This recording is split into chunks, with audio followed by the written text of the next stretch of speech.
안녕하십니까? 잘 지내셨어요? 오늘 우리 크리스틴 성사님 또 우리 조한나 성사님 모셔서 함께 예배드려서 하나님께 감사합니다. 오늘 말씀 제목은 내가 너희를 쉬게 하리라입니다. 말씀 제목이 은혜가 되죠? 내가 너희를 괴롭히리라 하면 힘들잖아요. 제목 한번 읽어볼까요? 시작. 내가 너희를 쉬게 하리라. 요절 11장 25절 읽겠습니다. 시작. 11장 28절입니다. 28절, 11장 28절 시작. 수고하고 무거운 짐진 자들아 다 내게로 오라. 내가 너희를 쉬게 하리라. 기도하겠습니다. 은혜로우신 주님, 오늘도 우리가 성부 하나님, 성자 하나님, 성령 하나님께 예배드릴 수 있는 은혜 주셔서 감사합니다. 우리가 드리는 예배가 하나님께 감사하고 하나님을 찬송하며 하나님을 기쁘시게 하는 예배가 되게 해주십시오. 한 주간에 우리의 많은 죄 허물을 예수님의 피의 은혜로 용서해 주시고 이 시간 말씀으로 우리에게 은혜 주시기를 기도합니다. 예수님의 이름으로 기도하였습니다. 아멘. 오늘 말씀은 세례 요한의 질문에 대한 예수님의 답변과 11장 2절에서 15절은 그리고 11장 16절에서 27절은 회개하지 않은 도시들이 받을 심판에 대한 예수님의 경고, 그리고 11장 28절부터 30절은 수고하고 무거운 짐진 자들에 대한 예수님의 초청, 이렇게 구성되어 있습니다. 그러니까 예수님의 답변, 예수님의 경고, 예수님의 초청, 이렇게 볼 수 있어요. 오늘날 많은 사람들이, 많은 현대인들이 피곤과 스트레스 속에서 살아가고 있습니다. 마음의 쉼을 원하지만 마음의 쉼을 얻지 못하고 살아가고 있습니다. 그런데 예수님은 수고하고 무거운 짐진 우리 인생들을 초청하시며 우리에게 쉼을 약속하십니다. 수고하고 무거운 짐진 자들아 다 내게로 오라. 내가 너희를 쉬게 하리라. 나는 마음이 온유하고 겸손하니 나의 멍에를 베고 내게 배우라. 그리하면 너희 마음이 쉼을 얻으리니. 오늘 말씀을 통해서 우리가 어떻게 해야 쉼을 얻을 수 있는가 배울 수 있기를 기도합니다.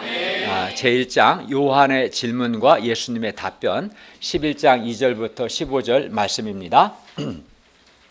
11장 2절부터 15절은 세례 요한의 질문에 대한 예수님의 답변과 요한에 대한 예수님의, 여기서 요한은 세례 요한인데요, 세례 요한에 대한 예수님의 평가로 되어 있습니다. 먼저 11장 2, 3절을 보십시오. 요한이 옥에서 그리스도께서 하신 일을 듣고 자기 제자들을 보내어 예수님께 물었습니다. 오실 그이가, 즉 오신다는 그분이 당신입니까? 우리가 아니면 다른 사람을, 다른 일을 기다려야 합니까? 여기서 오신다는 그분은 하나님께서 구약 선지자들을 통해서 보내기로 약속하신 바로 그 그리스도를 가리킵니다. 헤롯 왕의 불의를 책망하다 옥에 갇힌 요한은 그의 제자들을 통해서 예수님께서 하신 일을 들었습니다. 요한은 예수님께서 악인을 심판하실 것을 기대했습니다. 예수님께서 손에 키를 들고 자기의 타작마당을 정하게 하사 알곡을 모아서 곳간에 들이시고 쭉정이는 꺼지지 않는 불에 태우시기를 기대했습니다. 즉 예수님께서 악인들을 심판하실 것을 세례 요한은 기대했습니다. 그러나 세례 요한이 들은 것은 예수님께서 나는 의인을 부르러 온 것이 아니라 죄인을 부르러 왔노라 말씀하시고, 예수님께서 죄인들을 심판하시는 것이 아니라 죄인들을 용서하시고 또 영접하신다는 것을 들었습니다. 그래서 세례 요한은 오시기로 하신 그리스도가 예수님이 아닐 수도 있다는 생각이 들었고, 그래서 물었습니다. 11장 3절을 보십시오. 오실 그이가 당신이 오니까 우리가 다른 일을 기다려오니까. 11장 4, 5절을 보십시오. 예수님께서 요한의 질문에 대답하여 이르셨습니다. 한번 4, 5절을 4절 하반절부터 한번 읽어볼까요? 너희가 가서부터 시작. 너희가 가서 듣고 보는 것을 요한에게 알리되 뱀이 보며 못 걷는 사람이 걸으며 나병 환자가 깨끗함을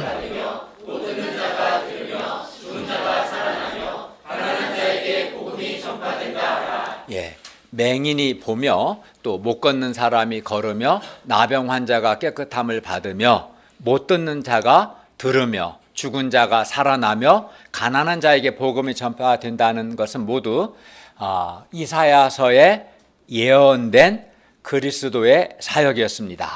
그런데 예수님께서 바로 이 이사야서에 예언된 이 일들을 행하셨기 때문에 예수님은 이사야서를 포함하여 구약 성경에 예언된 바로 그 그리스도, 즉 오실 그이가 맞다라고 말씀하신 겁니다. 11장 7절부터 15절은 요한에 대한 예수님의 평가입니다. 세례 요한의 제자들이 떠나며 예수님께서 무리에게 요한에 대해 말씀하셨습니다. 11장 7절부터 10절을 보십시오. 세례 요한은 바람에 흔들리는 갈대와 같이 신념이 흔들리는 그런 사람이 아니었습니다. 하나님으로부터 받은 자기 사명에 대해 요한은 한 번도 흔들리지 않았습니다. 또 요한은 또 부드러운 옷으로 대표되는 세속적인 부귀영화를 추구하지도 않았습니다. 요한은 그의 역할 면에서 선지자보다 더 나은 자라고 말씀합니다. 예수님은 요한을 말라기 3장 12절에서 메시아보다 앞서 나타날 것으로 약속된 자라고 확인하셨습니다. 11장 11절 상반절을 보십시오. 내가 진실로 너에게 말하노니 여자가 낳은 자 중에 세례 요한보다 큰 이가 일어남이 없도다. 이는 세례 요한이 모세를 포함하여 구약의 다른 선지자들보다 개인의 인격이나 능력 면에서 더 크다고 말하는 것이 아닙니다. 이는 세례 요한이 그리스도의 길을 준비함으로 과거 그 어떤 선지자들보다 더 중요한 역할, 즉 하나님 나라의 도래에 결정적인 역할을 했기 때문에, 그리스도의 길을 준비함으로 하나님 나라의 도래에 결정적인 역할을 했기 때문에 그의 역할 면에서 세례 요한이 선지자보다 더 나은 자요, 여자가 낳은 자 중에 가장 크다는 것입니다. 요한의 인격 면에서가 아니라, 능력 면이 아니라 그의 역할 면에서 선지자보다 더 나은 자고 여자가 낳은 자 중에 가장 크다고 말씀한 겁니다. 그러나 11장 11절 하반절을 보시면 천국에서는 극히 작은 자라도 요한보다 큽니다. 그러니까 여기 있는 우리 동역자들이, 우리 백예준 형제님이 세례 요한보다 크다는 거예요. 천국에서는. 그죠? 네. 그리고 이 말씀 또한 개인의 인격이나 능력에 대해서 말씀하는 것이 아니라 천국의 위대성에 대해서 말씀하는 겁니다. 이는 개인과 개인을 비교하는 것이 아니라, 그러니까 우리 세례 요한과 백예준 형제님을 비교하는 것이 아니라 옛시대와, 즉 옛시대라는 것은 예수님 이전 시대, 구약 시대와 새 시대, 즉 예수님 이후 시대, 신약 시대를 비교한 겁니다. 세례 요한은 선지자보다 더 나은 자고 여자가 낳은 자 중에서 가장 큰 자이지만 그는 옛시대, 곧 예수님 이전 시대에 속한 사람입니다. 그러나 예수님을 통해 도래한 천국, 하나님 나라는 너무나 영광스럽기 때문에 새 시대에 속한 천국 백성의 지극히 작은 자라도 지나간 옛 시대에 속한 사람보다, 심지어 세례 요한보다도 크다는 겁니다. 왜? 천국이 그만큼 영광스럽고 위대하기 때문에. 새 시대가 너무나 크고 영광스럽고 위대하기 때문에 새 시대에 속한 사람이 크다는 그런 뜻입니다. 요한은 그리스도의 길을 준비함으로써 여자가 낳은 자 중에 가장 큰 자이었지만 근본적으로는 아직 예수 그리스도 자체를 소유하지는 못했습니다. 예수 그리스도를 중심으로 볼 때 요한은 예수 그리스도 이전 시대의 사람이었습니다. 세례 요한은 구약 시대의 마지막, 옛 시대의 마지막 선지자로서 예수 그리스도를 증거했고 그것으로 그의 사명을 잘 감당하고 마쳤습니다. 그러나 세례 요한 이후 시대의 사람들은 다릅니다. 예수님께서 오셨고 예수님께서 오심으로 하나님의 나라가 이 땅에 완전히 임했습니다. 요한이 예수님을 이스라엘 앞에 그리스도로 소개하고 증거한 것이 사실이며 또 예수님을 통해 나타나는 하나님 나라의 능력과 영광을 또 세례 요한이 직간접적으로 경험한 것도 사실입니다. 즉 예수님을 통해서 맹인이 보며, 여러분 맹인이 말씀 한마디도 눈을 뜨게 할 수 있어요? 오늘날 그 불가능하잖아요. 근데 예수님을 통해서 맹인이 보고 또 못 걷는 자가 걸으며, 저는 여기 손바닥 결절 지금 2달째 치료하고 있어요. 근데 잘 안 나와요. 작은 것도. 근데 못 걷는 자가 예수님의 말씀 한마디로 일어나 걷게 되고, 그죠?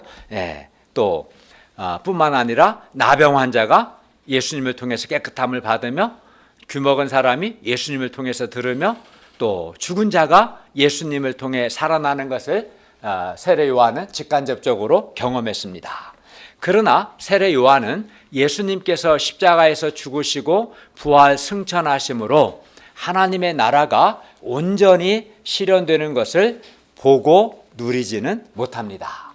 세례 요한은 예수 그리스도를 통한 하나님 나라의 시작을 직접 목격하고 경험했을 뿐, 예수 그리스도의 죽으심과 부활, 또 부활 승천하신 예수님께서 보내신 성령님을 통해 나타날 하나님 나라의 참된 영광과 능력을 직접 경험하지는 못했다는 점에서는 천국의 지극히 작은 자보다 작은 자입니다. 즉 천국에서는 극히 작은 자라도 옛 시대에 속한 세례 요한보다 큽니다. 이는 새 시대, 천국이 크고 영광스럽기 때문이죠. 생각해 보십시오, 여러분.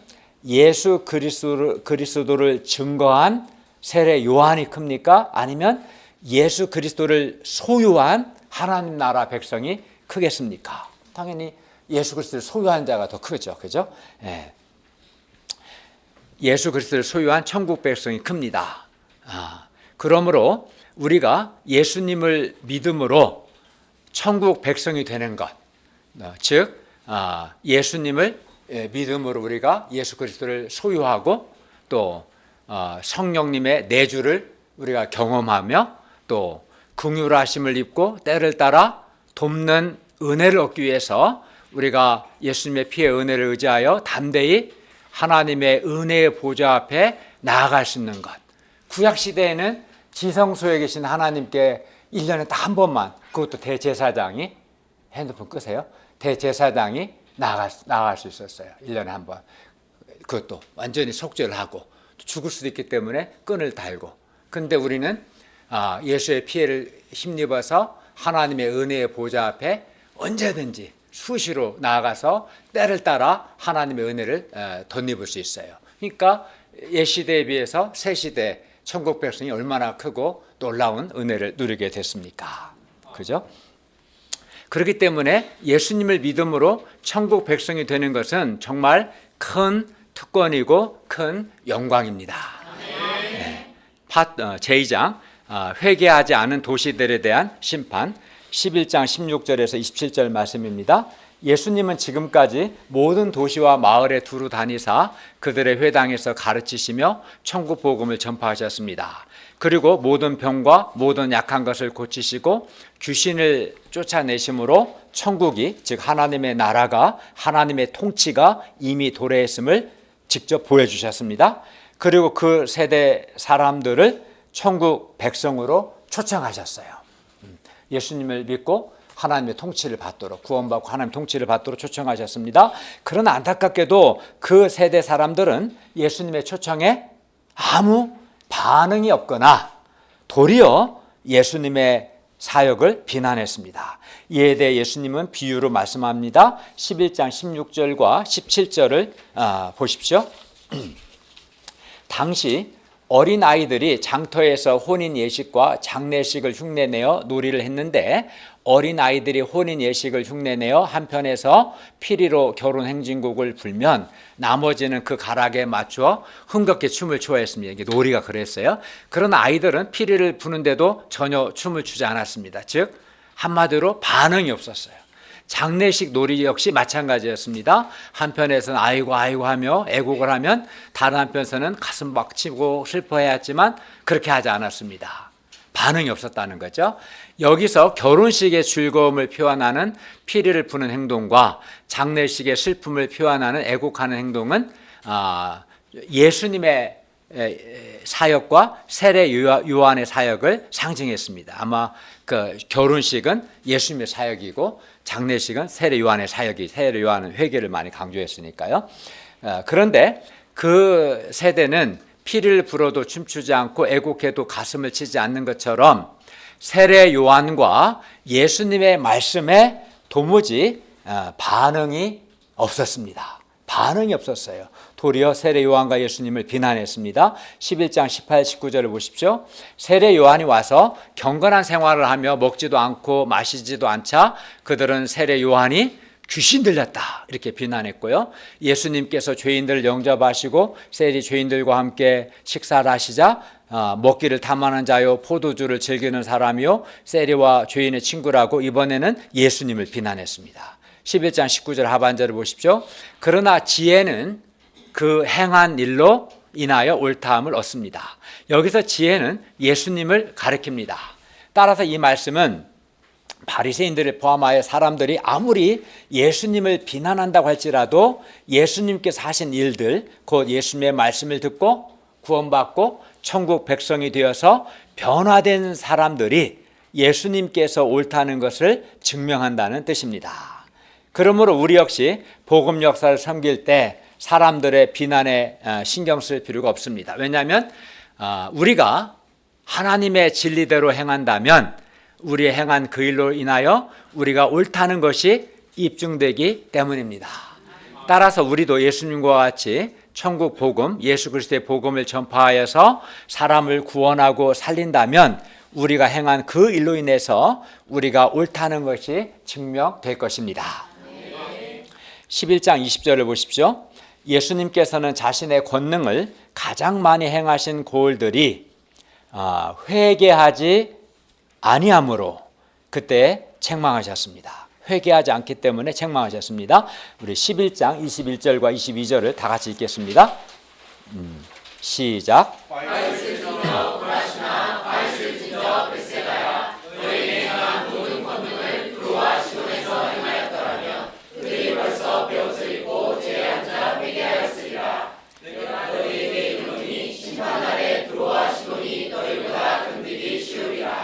예수님께서는 회개하지 않은 고라신과 벳세다의 사람들에게 화가 있을 것이다. 즉 하나님의 심판이 있을 것이다 라고 말씀하셨습니다. 고라신과 벳세다 사람들은 이 가버나움 지역의 사람들인데요. 고라신과 벳세다 사람들은 예수님께서 행하신 권능의 역사들을 정말 많이 봤습니다. 그들은 예수님께서 중풍병자의 죄를 사하시고 일으켜 세우시는 것도 보았고 또 예수님께서 나병 환자를 말씀으로 깨끗하게 하시며 또 예수님께서 맹인의 눈을 뜨게 하신 것도 보았습니다. 그들은 또 예수님께서 말씀하시면 귀신이 쫓겨나고 심지어 죽은 자들이 살아나는 것도 보았습니다. 예수님 행하신 권능을 봤어요. 그것도 여러 번 봤습니다. 많이 보았습니다. 예수님께서는 그들이 회개하기를 간절히 원하셨습니다. 예수님께서 고라신 벳세다에서 많은 권능을 행하신 것은 그들이 예수님께서 행하신 그 모든 권능을 보고 회개하고 하나님께로 돌이키기를 원하셨기 때문입니다. 예수님이 행하신 권능들을 보고 회개하고 하나님께로 돌이키기를 원하셨어요. 그러므로 그들은 이제 예수님 행하신 많은 권능을 보았기 때문에 마땅히 회개해야 했습니다. 회개해야 마땅했습니다. 그러나 그들은 20절 보면 그들은 회개하지 않았습니다. 그들은 마음을 하나님께로 돌이키지 않았습니다. 예수님은 그들에게 많은 권능을 행하심으로써 회개할 충분한 기회를 주셨습니다. 그러나 그럼에도 그들은 여전히 회개하지 않았습니다. 이제 회개하지 않은 그들에게 화가 있습니다. 회개하지 않는 그들에게 하나님의 심판이 있습니다. 그리고 그들은 심판 날에 두로와 시돈보다 더 큰 심판을 받을 것입니다. 왜 그럴까요? 왜냐하면 두로와 심판 그 이방 지역에서는 예수님께서 권능을 한 번도 행하지 않았어요.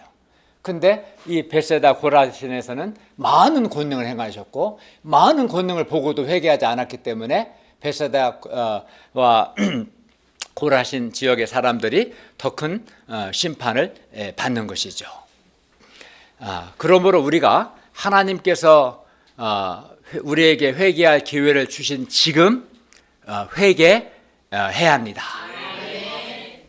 우리가 회개하지 않으면 하나님의 심판과 하나님의 징계를 받습니다. 우리는 매주 주일 말씀과 또 수양의 말씀, 또 수양에서 인생 소감과 요절 소감 등을 통해서 성경에서뿐만 아니라 살아계신 하나님께서 우리 한강교회 가운데서 행하신 일들을 많이 듣고 또 많이 보았습니다. 그러므로 우리도 회개해야 합니다. 특히 하나님의 은혜를 경험하고도 회개하지 않는 자는 더 큰 심판, 더 큰 징계를 받을 겁니다.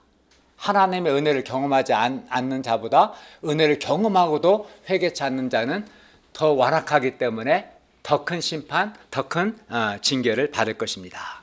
주님께서 우리에게 원하시는 것은 뭡니까? 회개입니다. 회개하는 것입니다. 11장 23, 24절을 보십시오. 한번 읽어볼까요? 시작.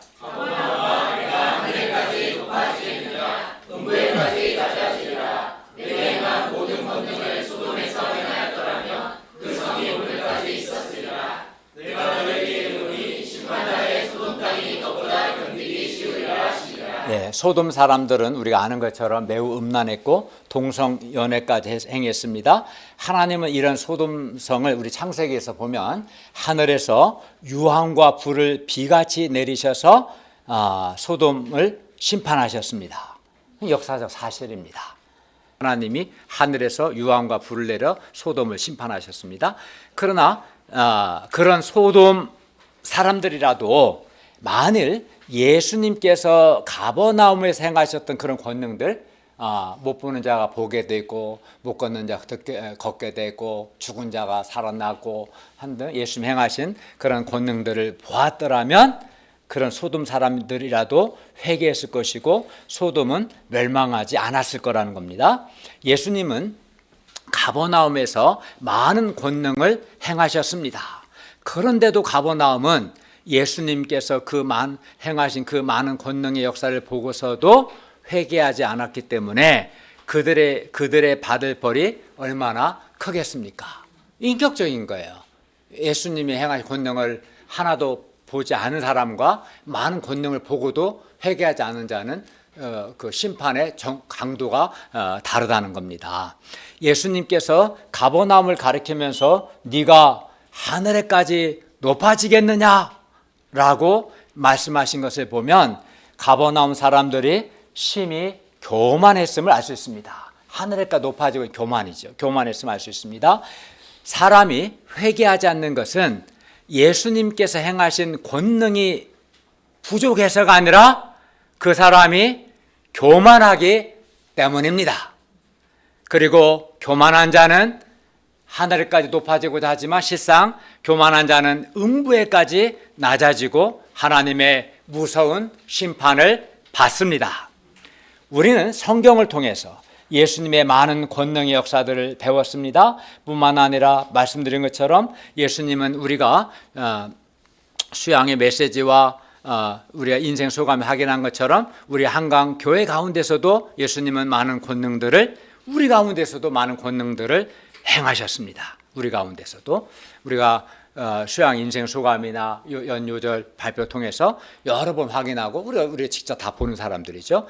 많은 권능들을 우리 가운데서도 하나님 행하셨습니다. 그리하여 우리 가운데 많은 분들이 회개하고 예수님 영접함으로 죄사함을 받고 변화되어 지금은 밝고 건강하게 살고 있습니다. 그러므로 하나님께서 행하신 많은 권능을 본 우리는 어떻게 합니까? 우리는 마땅히 회개해야 합니다. 예수님께서 많은 권능을 베푸신 고을들이 회개하지 않으므로 예수님은 마음이 상하셨습니다. 그러나 한편 회개한 몇 사람이 있음으로 인해 예수님은 마음에 위로를 받으셨으며 하나님께 감사하셨습니다. 11장 25, 26절을 보십시오. 그때 예수님께서 말씀하셨습니다. 천지에부터 한번 읽어볼까요? 시작. 천지의 주제이신 아버지여, 이것을 지혜롭고 슬기 있는 자들에게는 숨기시고 어린아이들에게는 나타내심을 감사하나이다. 우리가 이렇게 된 것이 아버지의 뜻이니이다. 여기서 지혜롭고 슬기 있는 자들은 스스로 지혜 있고 슬기롭다고 생각해서 예수님의 말씀을 받아들이지 않은 교만한 자들, 그리하여 회개하지 않은 자들을 가리킵니다.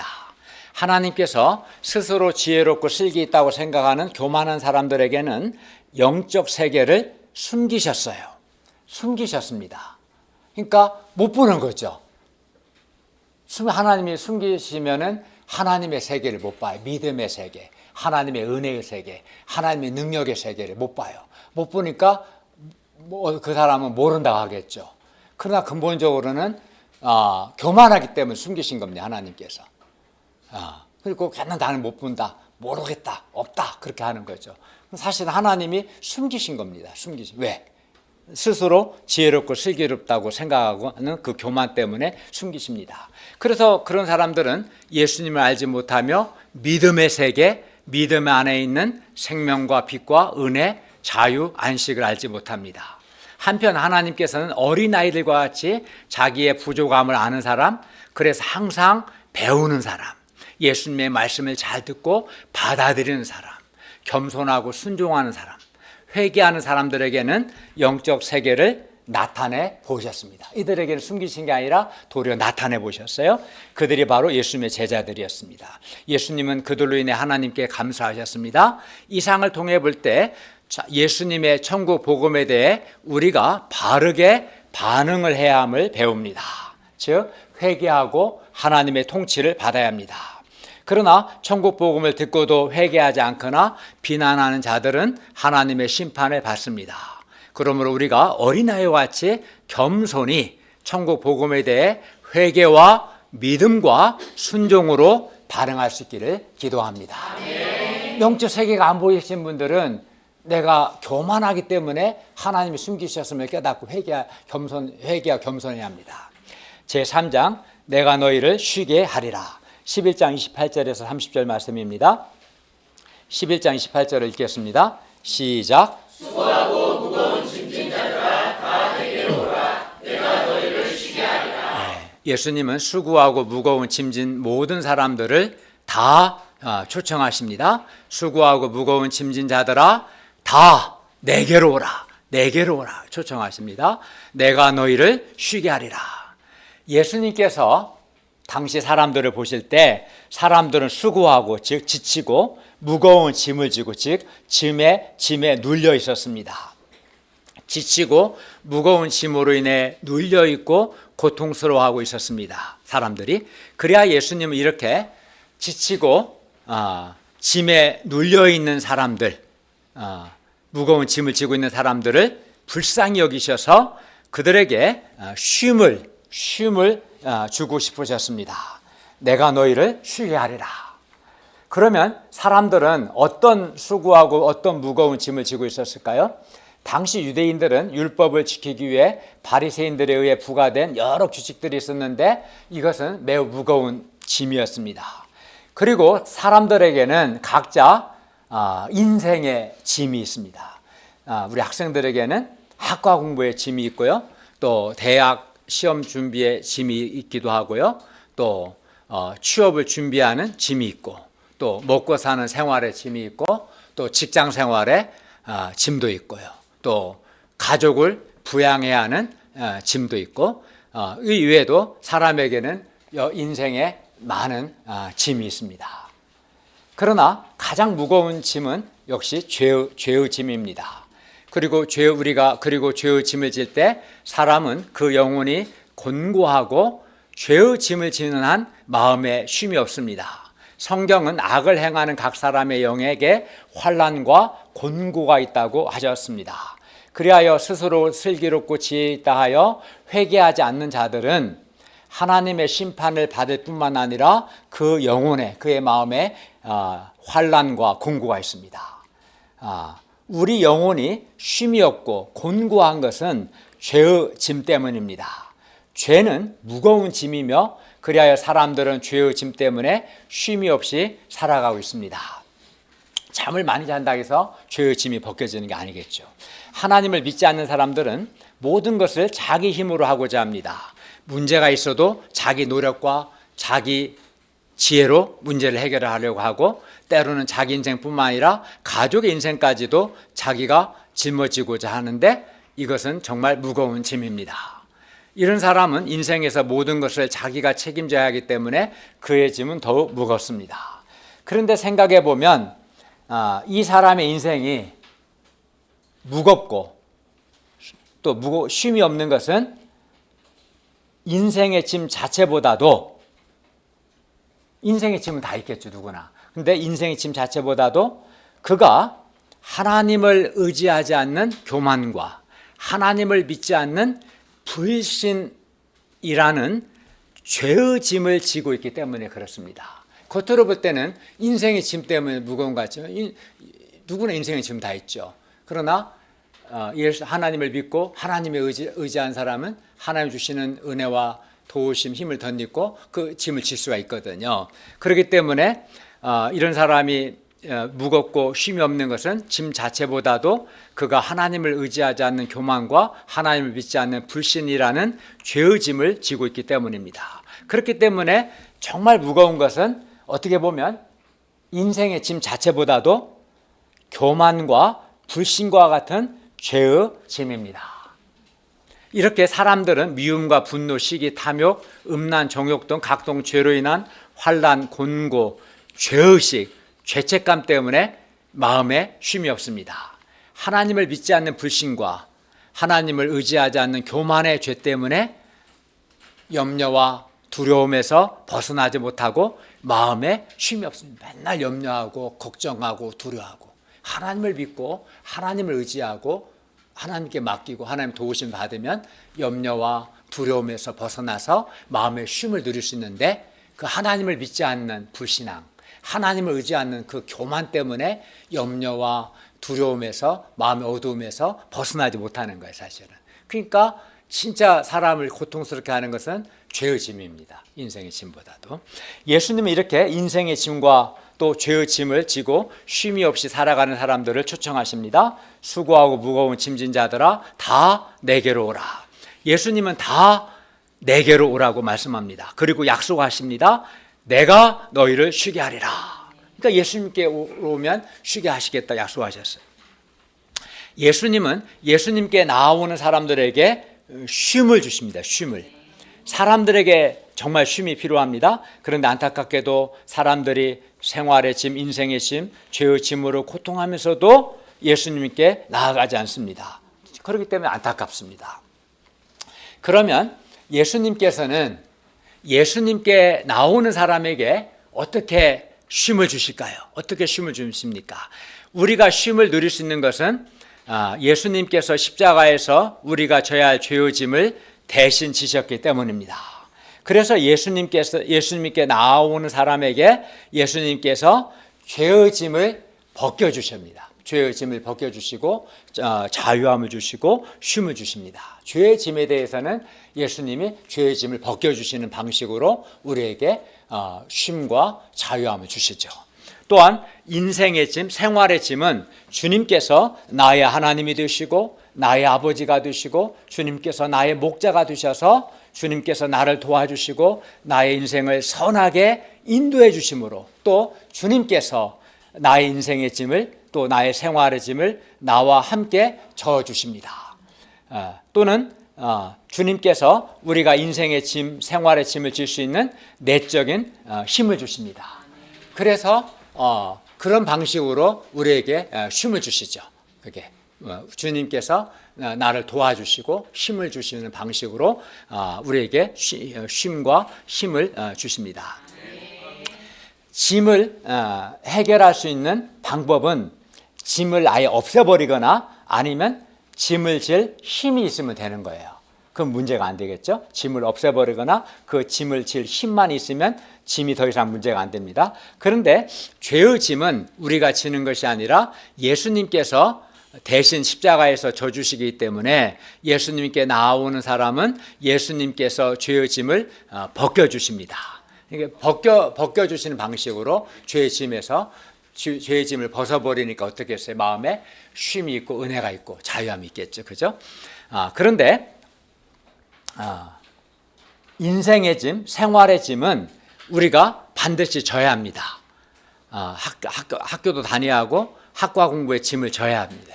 학과 공부의 짐을 지기 싫어서 학교를 안 다니거나 자퇴하면 안 되는 거죠.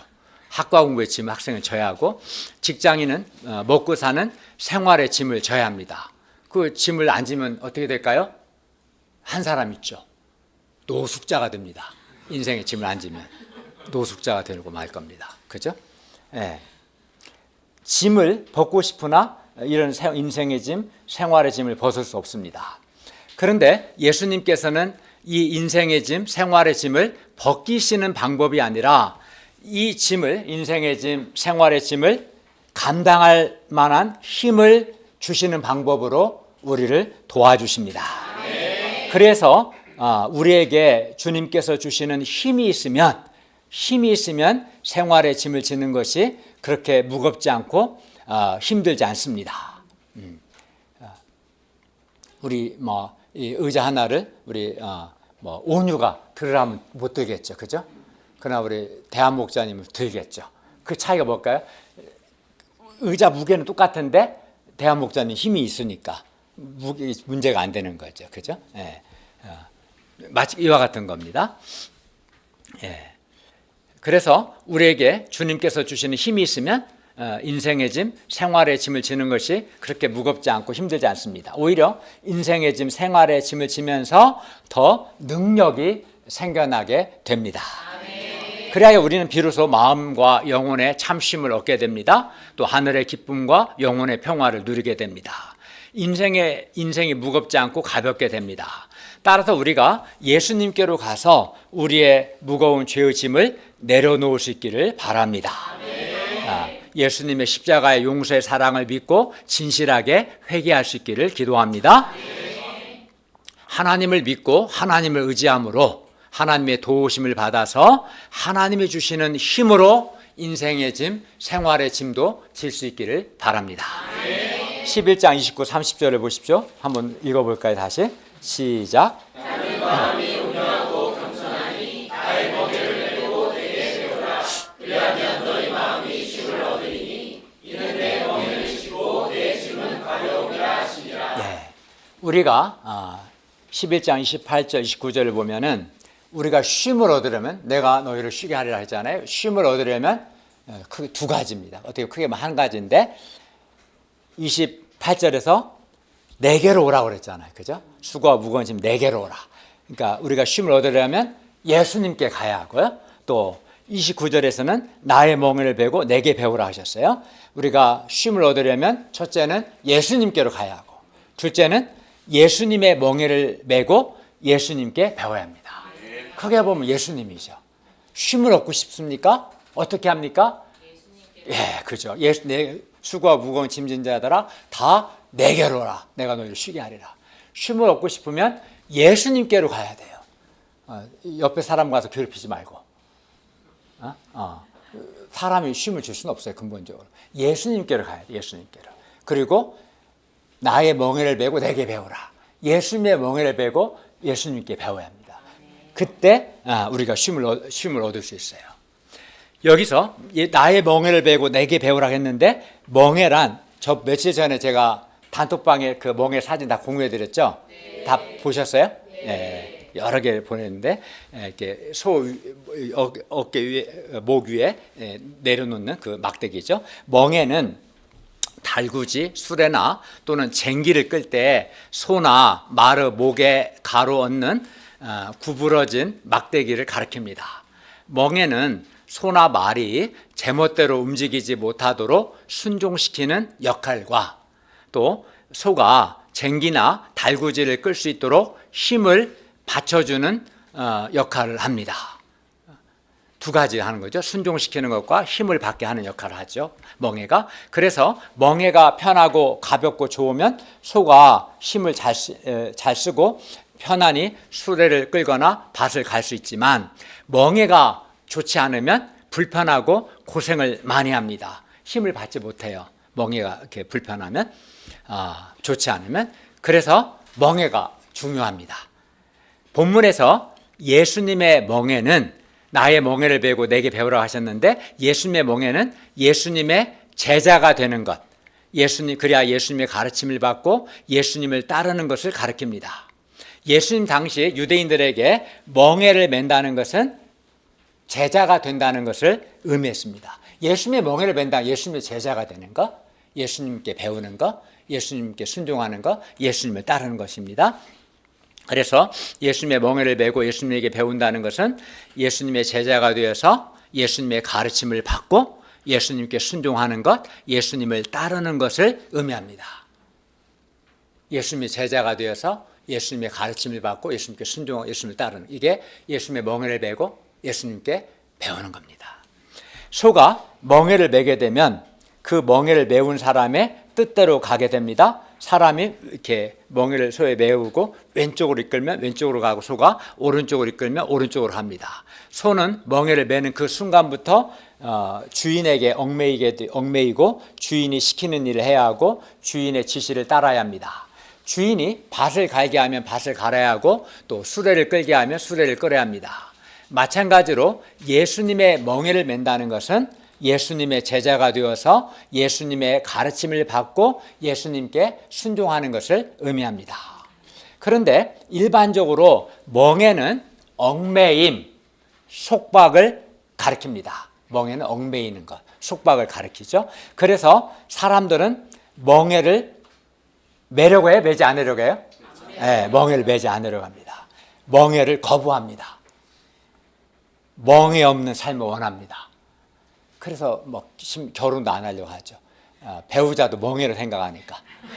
자식을 안 낳으려고 해요. 자식 새끼가 다 멍해요. 자식이 다 멍해요. 어떤 사람한테는. 우리 선에 예쁜데. 또 공부도 멍해고 소감 쓰는 것도 멍해고 싫다고. 그래서 멍해를 거부하고 멍해 없는 삶을 원합니다. 사람들이. 멍에는 일반적으로 얽매의 속박이라는 뜻이죠. 그러나 소가 멍에를 매지 않으면 힘을 받지 못합니다. 힘을 쓰지 못합니다. 그래서 멍에를 매지 않으면 소에게 멍에를 매지 않으면 쟁기를 갈 수도 없고 수레를 끌 수도 없습니다. 소에게 멍에는 꼭 필요합니다. 따라서 멍에 자체가 문제가 아니라 어떤 멍에, 누구의 멍에를 매느냐 하는 것이 문제입니다. 우리도 마찬가지입니다. 우리에게도 멍에는 꼭 필요합니다. 우리가 예수님의 멍에를 매지 않을 때 우리는 수고하고 무거운 인생의 짐, 그리고 죄의 짐을 지고 죄와 사탄의 멍에, 곧 사탄의 압제를 받게 됩니다. 멍에는 자유로운가? 그렇지 않습니다. 예수님의 멍에를 매지 않으면 수고하고 무거운 인생의 짐을 져야 하고 죄의 짐은 자기가 져야죠. 인생의 짐도 힘으로 다 져야죠. 예수님의 멍에를 매지 않으면 수고하고 무거운 인생의 그런 짐을 자기가 져야 하고 죄의 짐을 져야 하고 사탄의 멍에를, 사탄의 압제를 받게 되는 거예요. 자유한 게 아니라. 그리고 우리에게 딱 맞는 멍에, 곧 편하고 가볍고 쉬운 멍에는 우리를 속박하는 것이 아니라 우리로 힘을 받게 하고 우리에게 능력을 주기 때문에 우리에게 멍에는 매우 유익합니다.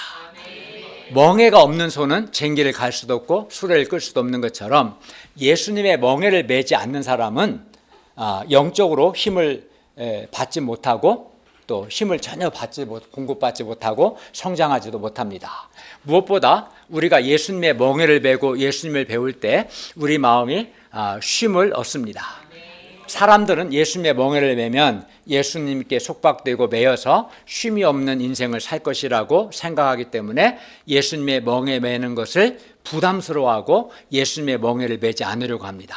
그러나 예수님은 뭐라고 하셨습니까? 나의 멍에를 매고 내게 배우라. 그리하면 너희 마음이 쉼을 얻으리니. 이거 거꾸로 말하면 예수님의 멍에를 매지 않고 예수님께 배우지 않으면 너희 마음이 쉼을 얻지 못한다는 거예요. 수고와 무거운 짐으로 고통한다는 거예요. 예수님은 우리가 예수님의 제자가 되어 예수님의 가르침을 받고 예수님께 순종할 때 부담이 되는 것이 아니라 우리 마음이 쉼을 얻는다고 말씀합니다. 마음의 기쁨과 평안이 있다고 말씀합니다. 그러면 일반적으로 멍에는 사람을 속박하고 얽매이게 하는데, 그래서 사람들이 멍에를 거부하잖아요. 일반적으로 멍에는 그래요. 일반적으로 멍에는 사람을 속박하고 얽매이게 하는데 왜 예수님의 멍에를 매면 우리 마음이 쉼을 얻을까요? 예수님의 멍에는 특별하죠. 왜 그럴까요? 그 이유가 무엇입니까? 왜 예수님의 멍에를 매면, 예수님의 멍에를 매고 예수님께 배우면 왜 우리 마음이 쉼을 얻을 수 있을까요? 왜 그럴까요? 두 가지인데, 첫째는 예수님은 마음이 온유하고 겸손하기 때문이고, 둘째는 예수님의 멍에는 쉽고 예수님의 짐은 가볍기 때문입니다. 마음이 거칠고 사납고 교만한 사람과 함께 있으면 우리 마음이 불안하고 피곤하고 스트레스를 받습니다. 그러나 마음이 온유하고 겸손한 사람과 함께하면 마음이 편안해지고 도리어 마음의 쉼을 얻습니다. 그런데 예수님은 마음이 온유하고 겸손하시기 때문에 예수님의 제자가 되어 예수님과 함께 있을 때 우리 마음이 편안하고 쉼을 얻습니다. 둘째, 예수님의 멍에는 쉽고 예수님의 짐은 가볍기 때문에 예수님의 멍에를 매는 자가 마음의 쉼을 얻습니다. 여기서 예수님의 멍에는 쉽고 짐은 가벼운데, 쉽다는 것은 편하다는 뜻입니다. 예수님께서 우리에게 주신 멍에는 한마디로 맞춤 멍에, 곧 각 사람에게 딱 맞는 멍에이기 때문에 예수님의 멍에는 쉽습니다. 편합니다. 그리고 예수님의 짐은 가볍습니다. 여기서 예수님의 짐은 예수님의 가르침을 가리킵니다. 예수님은 결코 우리가 할 수 없는 것을 우리에게 하라고 하지 않으십니다. 예수님께 순종하고자 하는 마음만 있으면, 예수님께 순종하고자 하는 마음만 있으면 예수님의 짐, 예수님의 가르침은 결코 무겁지 않습니다. 예수님의 가르침은 쉽고 가볍습니다. 그리하여 예수님의 멍에를 메고 예수님께 배우는 사람은 그 마음이 쉼을 얻습니다. 예를 들어 마태복음 우리가 배운 것처럼 5장 23, 24절 말씀에 보면, 예물을 제단에 드리려다가 어떤 형제에게 원망 들을 만한 일이 생각이 나면 먼저 형제와 화목하고 그 후에 와서 예물을 드리라고 했습니다. 이것은 예수님의 가르침이고 예수님의 짐이죠. 한번 생각해 보십시오. 예수님의 이 가르침대로 해서 먼저 형제와 화목하면 파괴된 관계가 회복되어 마음에 쉼이 있습니다. 그러나 예수님이 이 말씀대로 하지 않으면 어떻게 될까요? 파괴된 관계가 회복되지 않기 때문에 마음에 쉼도 없고 은혜도 없고 공고하게 되고 신앙 양심이 거리끼게 되겠죠. 그죠? 그러므로 예수님의 멍에를 메고 예수님께 배워야 합니다. 그래야 우리 마음이 쉼을 얻습니다. 제가 예수님의 멍에를 메고 예수님의 가르침을 받고 예수님께 순종했을 때 저는 마음에 하나님이 주시는 쉼이 있었고 늘 하나님의 은혜가 있었습니다. 저는 때마다 하나님의 말씀, 예수님이 나에게 주신 짐, 하나님의 말씀을 순종하고자 애썼습니다. 예를 들어 마가복음 14장 38절, 시험에 들지 않게 깨어있어 기도하라, 마음은 온유르되 육신이 약하도다. 또는 빌립보서 4장 6, 7절 말씀 우리 잘 아는 것처럼 아무것도 염려하지 말고 다만 모든 일에 기도와 간구로 너희 구할 것을 감사함으로 하나님께 아뢰라. 그리하면 모든 지각에 뛰어난 하나님의 평강이 그리스도 예수 안에서 너희 마음과 생각을 지키시리라. 제가 이렇게 말씀을 붙들었을 때 저는 시험에 들지 않을 수 있었고 염려에서 벗어날 수 있었고 마음에 쉼을 얻을 수 있었습니다. 또 이외에도 제가 요즘 계속 붙드는 말씀은 그런 고린도전서 15장 10절 그러나 내가 나된 것은 하나님의 은혜로 된 것이니 내게 주신 그의 은혜가 헛되지 아니하여 내가 모든 사도보다 더 많이 수고하였으나 내가 한 것이 아니요 오직 나와 함께 하신 하나님의 은혜로라. 제가 이 말씀에 예수님이 나에게 주신 진, 이 말씀을 순종했을 때 저는 늘 마음에 쉼이 있었고 하나님의 은혜가 있었고 하나님의 도우심이 있었습니다. 우리가 마음의 쉼을 얻고 그리고 더 나아가 밝고 생명력 있는 삶을 살려면 예수님의 멍에를 메고 즉 예수님의 제자가 되고 예수님께 배워야 합니다. 예수님께 순종해야 합니다. 실제로 우리 가운데도 우리 한강교회 가운데서도 예수님의 멍에를 메고 예수님께 배우고 예수님께 순종한 사람들은 어떻습니까? 마음에 쉼이 있고 밝고 생명력이 있습니다.